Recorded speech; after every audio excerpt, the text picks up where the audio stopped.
أعوذ بالله من الشيطان الرجيم. بسم الله الرحمن الرحيم. ولما ضرب ابن مريم او هر کلا چې بیان وکړل شو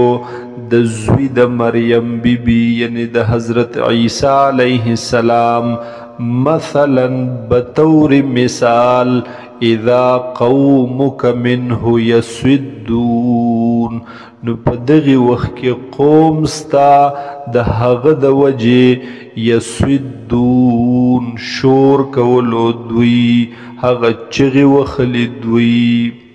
وقالوا اویل دوی آلهتنا خیر ام هوا آیا معبودان زمون غوردی کنا دے ما ضربوه لکا نبیانوی دوی دا مثال لکا تاتا الا جدلا مگر په طریقې د جګړې سره مگر د جګړې د پارا بل هم قوم خصمون بلکې دا قوم جګړمار جګړه کوونکی ان هو الا عبد نو عیسی علیہ السلام مگر وہ یو بندا انعمنا علیه چې مونږ انعام کړو په د باندې وجعلناه مثلا لبني اسرائيل او مونږ ګرځولې و دې یو مثال د پاره د بني اسرائیلو هغه نمونه د هدایت د پاره د بني اسرائیلو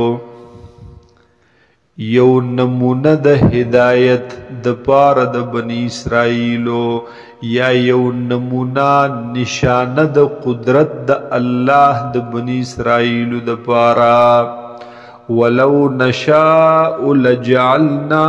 منكم ملائکة فی الارض کچرته خوښه شوې زمون نو ګرځولی به مونږ په بدله ستاسو کې فرشتې فی الارض په دې ځمکه کې یخلفون چې خلافت بکولو هغوی وَإِنَّهُ لَعِلْمٌ لِلسَّاعَةِ او بشکا دے عیسی علیہ السلام نخا د قیامت یو علامه دراتللو د قیامت فلا تمترن بها نو پس شک مکوت پدی کی واتبعون او تابداری کو زما هذا صراط مستقیم ددا لار نیغا ولا يسدنكم الشيطان او من دین کی تاسو لر شیطان انه لكم عدو مبین بیشک دے دا شیطان ستاسو دبار دشمن خکارا ولما جاء عیسی بالبینات او هر کلا چراغ للو حضرت عیسی علیہ السلام پاغ واضح موجزو سرا قالا نوی ویل قد جئتکم بالحکمت یقینا زراغل یمتاسو تا پا حکمت سرا پا علم سرا پا اخیارتیا سرا وَلِأُبَيِّنَ لَكُمْ او د دې د پاره چې بیان کم تاسو ته بعض الذي تختلفون فيه بعض هغه احکامات هغه مسلې چې تاسو اختلاف کوئ په هغې کې فاتقوا الله وأطيعون پس ځان بچ کئ د نافرمانی د الله نه یا ویریږئ د الله نه واطیعون او تابعداري وکئ زما ان اللہ هو ربی و ربکم بیشک اللہ تعالی دے رب زما او رب ستاسو فاعبدوه پس عبادت وکید هذا صراط مستقیم ددا لار برابر لار نیغا فاختلف الاحزاب من بینهم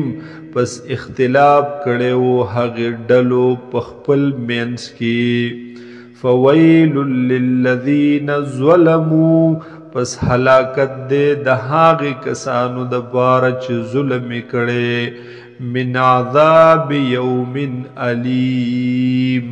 داغ عذاب د ورځې دردناکنا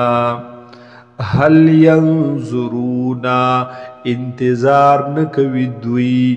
الا الساعه مگر انتظار کوي د قیامت ان تأتيهم بغتتن رابش دوی تدا قیامت ناصافا وهم لا يشعرون پداس حال کی چی دوی تب احساس نکیگی دوی تب پتہ نلگی الاخلاء یومئذ دوستان بپدغی ورز بعضهم لبعض عدون بعض د دوی بوی د نور بعض د پار دشمنان الا المتقین مگر متقیان نا مومنان نا